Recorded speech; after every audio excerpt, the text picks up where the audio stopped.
मलाई चाहिँ मिडल क्लासमा जन्मेर अलिकति पनि रिग्रेट लाग्दैन क्या। किन भन्दाखेरि चाहिँ मिडल क्लासले हरेक कुरा बुझेको हुन्छ क्या। के हो दुःख, के हो भोग, के हो स्ट्रगल, के हो लाइफ भनेर बुझ्न पाएको हुन्छ क्या। हामीले भन्ने बित्तिकै केही कुरा पनि पाउँदैनौँ क्या। अनि केही कुरा चाहिएको छ भने त्यसको लागि हामीले स्ट्रगल गर्नुपर्छ क्या। बिस्तारै बिस्तारै जोड्दै जोड्दै जोड्दै जोड्दै अनि त्यो कुरा हामीले पाउँछौँ क्या। त्यसमा छ क्या मजा।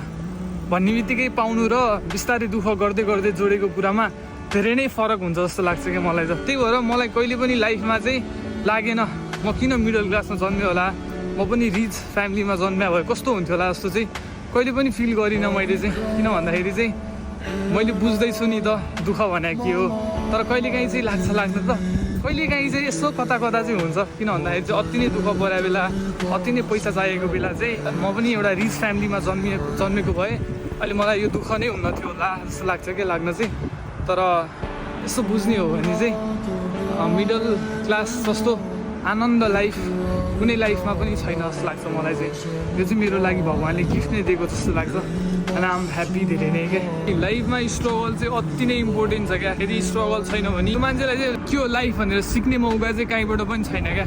र उसले कहिले पाउँदैन पनि क्या। त्यही भएर लाइफमा दुःख पनि चाहिन्छ, सुख पनि चाहिन्छ, सबै कुरा चाहिन्छ क्या। सबै कुरामा भिज्नु चाहिँ पर्ने रहेछ क्या। जो मान्छेले हरेक कुरा भिज्न पाएछ त्यो मान्छेलाई सोध क्या लाइफ के हो भनेर। उसले प्रश्न देखाएको छ क्या, क्लियर बुझाएको छ पनि क्या। एम चाहिँ रिच हुनुपर्छ तर क्लास आफू मिडल क्लास भयो नि, लो क्लासमा भयो नि कहिले पनि आफूले आफूलाई कमजोर चाहिँ सोच्नु हुँदैन क्या। र आफूले आफूलाई मिडल क्लास भयो भनेर चाहिँ कहिले पनि लो नगर्नु होला। र म पनि जिन्दगीमा कहिले पनि गर्दिनँ। मसँग चाहिँ त्यो एउटा घमण्ड नै छ क्या। म मिडल क्लास फ्यामिलीमा हो तर म मिडल क्लास भयो भनेर चाहिँ कसैको अगाडि झुक्न चाहिँ म सक्दिनँ। त्यो चाहिँ एउटा मसँग घमण्ड छ। एक दिन सबैको पालो आउँछ र बदलौँला। त्यही भन्न चाहन्छु तपाईँहरूलाई नि बेस्ट अफ लक थियो।